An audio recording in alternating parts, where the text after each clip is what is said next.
How's it going, everyone? This is Brian over here at Ken Wilson Ford, and this is going to be my second Explorer video for the day because this time around I wanted to show you this 2017 Ford Explorer Sport, just to kind of show you some of the different stuff that we've got out here for Explorers. So if you've watched my previous video on Explorers, you know that I like these things. I think it's probably one of the best third row SUVs you can actually buy that's this size before you start going into, you know, kind of the Expedition and Suburbans and the long wheelbase Tahoes, the Cadillacs, things like that.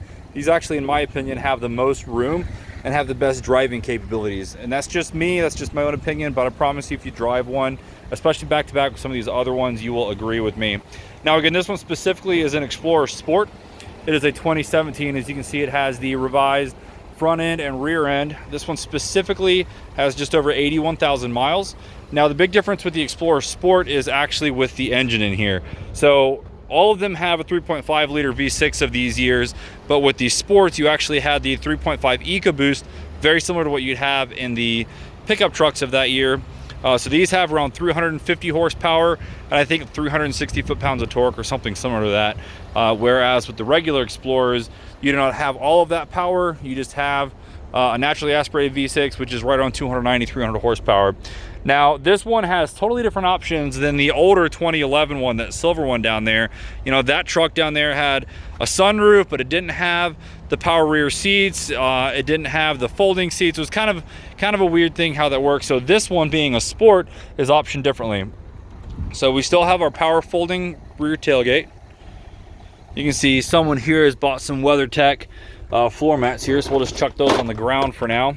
Now these do have, at least this specific model does have the power rear seats. So all we've got to do, you can see we've got a switch here for moving just the right seat or the left seat, or leaving it in the middle for all of them, or both of them I guess I should say. So all we've got to do is just hit one button and this whole entire seat will fold up into its up position.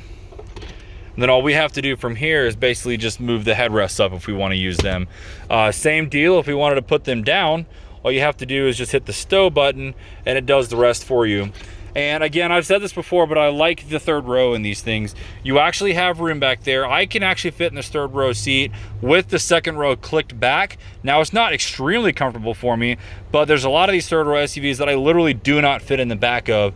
The seat will not click, and I think it's kind of a lost cause if you're, if you just want to throw some small kids in the back, that's fine. You can get away with some of those smaller SUVs, but if you want to actually have a 7-seater that's comfortable, or at least has more room for your kids, I think these are a way better bargain.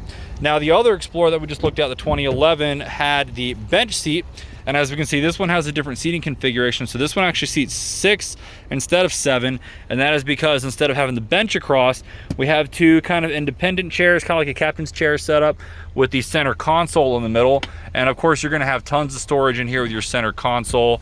I mean, it's ridiculous. It's a fairly similar center console to what you see on the front, and definitely in like a Ford F-150 or something similar. So there's definitely some tie-ins there. You can see you've got the cup holders in the center. You can also see we've got the different power outlets and everything back here. You can control your rear air from back here also. And what I like with these is you have your air vents coming from the roof here. So normally you have vents that come out of here, and it's kind of hard to spray all of that cool air to the back. But with having these vents on the ceiling, it's much more like an airplane. And you can see all 3 rows actually have their own AC vents, and everybody can customize where they want to have these things, so you don't have to necessarily have all of them open if you've got people that like different temperatures.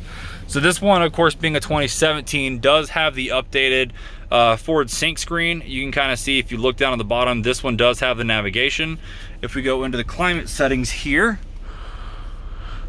actually we can see it down here in this year. So these do have the heated and cooled seats for this option. You can see both the buttons right there. It looks like somebody's got this driver one on full hot, which sounds miserable right now since it's 80 something degrees. Oh no, that's full cool. That's what it is. So we'll turn those both back on. So you've got that option in these. Now again, this one does not actually have the sunroof. Now that could also just be because we were talking about an Explorer Sport here, so that could kind of save you on a little bit of performance and actually save weight and make the truck a little bit faster. All right, so that's just a quick little walk around of the 2017 Ford Explorer. Obviously, we've got a ton more here. You know, I think here's a 14. There's another like 16 or 17. We've got an Edge Sport. We've got a ton of these things right now. This one actually, with it being less miles, it's got about 81,000 miles, and being a lot newer than 2011. Again, this one's a 2017. This one's a good bit more than the silver one at right around $30,000. But if you look at these Explorers, this is a bargain, especially for an Explorer Sport. These have tons of power, and believe it or not, you can still get around the 20s for fuel economy. So I hope this has been useful for somebody. Thank you so much for watching, and have a great day.